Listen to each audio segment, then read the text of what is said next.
Assalamualaikum warahmatullahi wabarakatuh. Bertemu lagi bersama saya Anissa untuk belajar bahasa Indonesia. Oke, teman-teman atau sobat bahasa yang sedang mendengar rekaman ini, kali ini kita akan belajar mengenai fakta dan opini dalam sebuah artikel. Oke, di sini ada beberapa poin yang harus kita ingat, bahwasanya kita akan belajar mengenai fakta, belajar mengenai opini, dan juga belajar mengenai artikel. Kemudian kita akan kelompokkan menjadi satu, yaitu fakta dan opini dalam artikel. Seperti yang sudah saya cantumkan pada video sebelumnya, bahwasanya artikel adalah karangan faktual secara lengkap dengan panjang tertentu yang dibuat untuk dipublikasikan melalui koran, majalah, buletin, maupun yang lainnya. Apa sih tujuannya? Tujuannya untuk menyampaikan gagasan dan fakta yang dapat meyakinkan, mendidik, dan juga menghibur pembaca tentunya. Oke, selain itu ternyata artikel pun memiliki struktur. Apa sih strukturnya? Struktur yang pertama itu ada pembuka, kemudian ada batang tubuh atau isi, dan juga penutup. Oke, ada seorang tokoh bahasa yang bernama Tartono yang mengemukakan bahwa jenis-jenis artikel berdasarkan siapa penulisnya dan fungsi atau kepentingannya. Berdasarkan penulisnya, ada beberapa jenis artikel. Yang pertama itu ada artikel redaksi dan juga artikel umum. Artikel redaksi adalah tulisan yang digarap oleh redaksi di bawah tema tertentu yang menjadi isi penerbit. Artikel umum merupakan tulisan yang ditulis oleh umum. Jadi untuk penulisannya tidak terbatas temanya dan juga ditulis oleh siapapun. Jadi tidak di bawah sebuah yayasan, sebuah penerbit, dan lain sebagainya. Berdasarkan fungsi atau kepentingannya, ada yang namanya artikel khusus dan artikel sponsor. Apa sih yang dinamakan artikel khusus dan artikel sponsor? Artikel khusus adalah nama lain dari artikel redaksi. Artikel sponsor ialah artikel yang membahas atau memperkenalkan sesuatu. Kemudian, bahasa yang cenderung digunakan pada sebuah artikel itu bebas ya, sehingga bahasanya itu yang penting informatif dan juga sopan, terutama yang akan kita cantumkan di dalam sebuah majalah. Model artikel yang sangat sulit itu adalah artikel ilmiah. Kenapa? Karena dari aspek kebahasaannya, tulisan ilmiah memiliki syarat yang baku. Jadi tidak bisa menggunakan bahasa yang non-formal. Begitu. Kemudian selain itu, artikel populer. Ada yang namanya artikel populer ilmiah yang ditujukan untuk pembaca umum atau siapa saja yang dapat membaca artikel ini. Yang membedakan antara artikel populer dan artikel ilmiah adalah kosakata yang digunakannya. Kata-kata populer merupakan kata-kata yang akan dipakai dalam komunikasi sehari-hari. Berbeda dengan artikel ilmiah, kata-kata yang digunakannya bisa saja menggunakan bahasa Latin, bahasa ilmiah, rumus, dan lain sebagainya. Kata-kata yang biasa dipakai oleh kaum pelajar, terutama dalam penulisan ilmiah. Pertemuan-pertemuan resmi, diskusi-diskusi khusus disebut kata-kata ilmiah. Jadi untuk teman-teman yang sedang mendengarkan rekaman ini biasanya akan membuat artikel ilmiah, mengingat kita sedang berada di dalam sebuah lingkungan penuh keilmuan begitu ya. Jadi biasanya yang akan kita gunakan adalah artikel ilmiah. Tapi ini kembali lagi kepada kesepakatan kita bersama nantinya. Redaktur media massa mengelompokkan artikel menjadi beberapa jenis berdasarkan sudut pandang penulis dalam memaparkan ide atau gagasannya. Seorang tokoh bernama Bambang Rahino telah membagi jenis artikel menjadi beberapa jenis. Yang pertama, itu ada yang namanya artikel eksplorasi. Artikel eksplorasi atau artikel eksploratif adalah artikel yang mengemukakan fakta-fakta berdasarkan kajian dari penulisnya. Jenis artikel ini cocok untuk menguraikan penemuan-penemuan baru. Misalnya, seorang menemukan benda-benda antik peninggalan zaman purba. Penulis artikel ini kemudian menelusuri sejarah barang yang ditemukan itu dan menguraikannya melalui suatu tulisan artikel. Tulisan ini menurut redaksi dikelompokkan dalam jenis artikel eksploratif. Jadi kalau eksploratif itu mengungkapkan fakta-fakta berdasarkan kajian ya. Ada lagi nih yang namanya artikel eksplanatif. Apa sih artikel eksplanatif? Artikel eksplanatif artinya menerangkan. Menerangkan apa? Artikel yang menerangkan sesuatu untuk dapat dipahami pembaca. Misalnya ketika seorang presiden berkeinginan membubarkan parlemen atau kelompok tertentu. Ketika seseorang atau seorang presiden berkeinginan membubarkan sebuah kelompok tertentu, maka hal ini disebut juga dengan dekret presiden yang akan mengundang berbagai macam tanggapan dari para pengamat.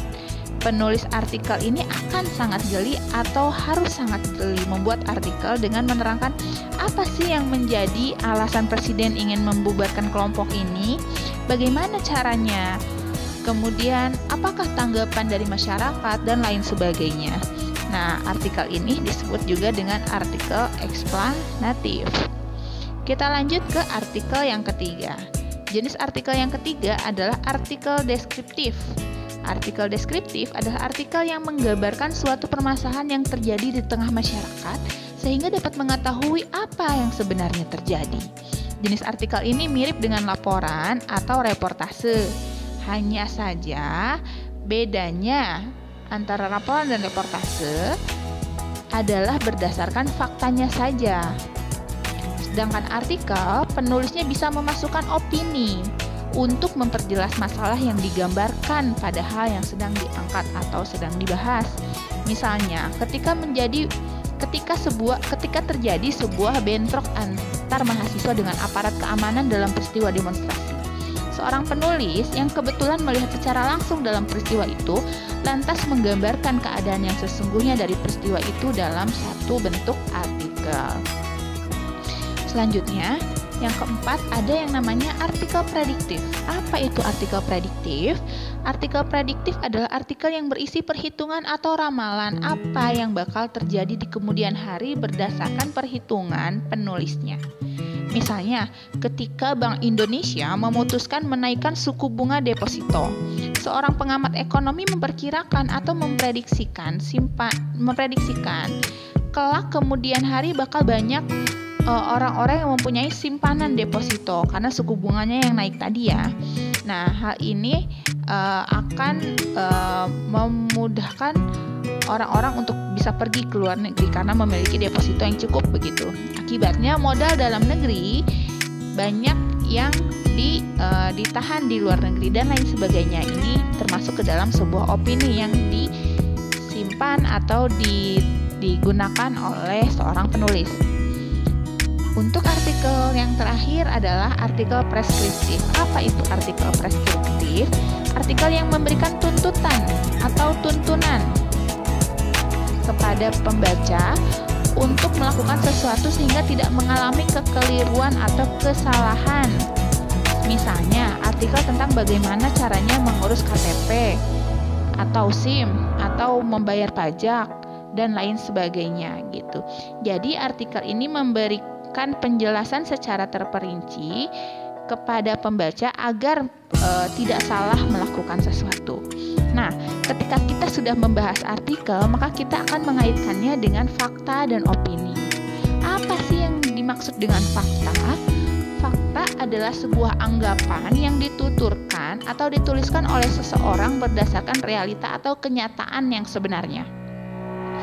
Fakta digunakan untuk mengungkapkan sebuah hal yang benar-benar penting dan berguna bagi masyarakat. Adanya fakta menjadi sebuah informasi itu benar-benar valid dan memiliki bukti yang otentik. Contohnya, ada sebuah kalimat, Indonesia merdeka pada tahun 1945. Pernyataan tersebut mengindikasikan sebuah fakta yang benar-benar memiliki sumber dan bukti nyata. Kemudian, apa sih yang dinamakan dengan opini? Opini adalah sebuah anggapan yang dituturkan atau dituliskan oleh seseorang namun tidak memiliki bukti otentik tuturan yang diberikan. Opini lebih kepada sebuah persepsi atau sebuah peristiwa atau bahkan sama sekali tidak ada bentuk peristiwanya, hanya pendapat seseorang saja. Opini bisa saja mengarah pada hal yang positif atau bahkan hal yang negatif. Contohnya antara lain Dulu, Menara Eiffel dibangun oleh alien pada tahun 1923. Itu merupakan opini tanpa dasar realita. Jadi, untuk membuktikan bahwa itu benar-benar terjadi, maka kita harus mencari buktinya. Gitu. Kita lihat contoh yang kedua. Menara Eiffel menurut saya adalah salah satu keajaiban di dunia yang sampai saat ini merupakan keajaiban yang paling masyhur. Ini merupakan opini positif karena bukti dan dasar yang dituturkan berdasarkan fakta yang ada gitu. Jadi kembali lagi dari definisi opini tadi, opini itu bisa mengantarkan kita kepada hal yang negatif maupun hal yang positif. Informasi yang kita baca atau yang kita dengar itu pastikan bentuknya lisan ataupun tulisan. Informasi lisan diantaranya adalah siaran radio, televisi, atau yang disampaikan oleh seseorang. Gitu. Kemudian ada yang dinamakan informasi tulisan yang bisa saja ditemukan dalam bentuk koran, majalah, tabloid, buku, dan lain sebagainya. Dalam sebuah laporan, fakta merupakan kejadian yang nyata, sungguh-sungguh terjadi dan diketahui oleh semua orang.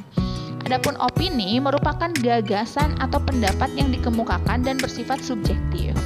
Subjektif itu maksudnya ya kembali lagi kepada seseorang yang menyampaikan opini tersebut begitu. Namun dalam sebuah informasi, fakta dan opini tidak dapat dipisahkan karena keduanya saling melengkapi. Begitupun di dalam sebuah artikel.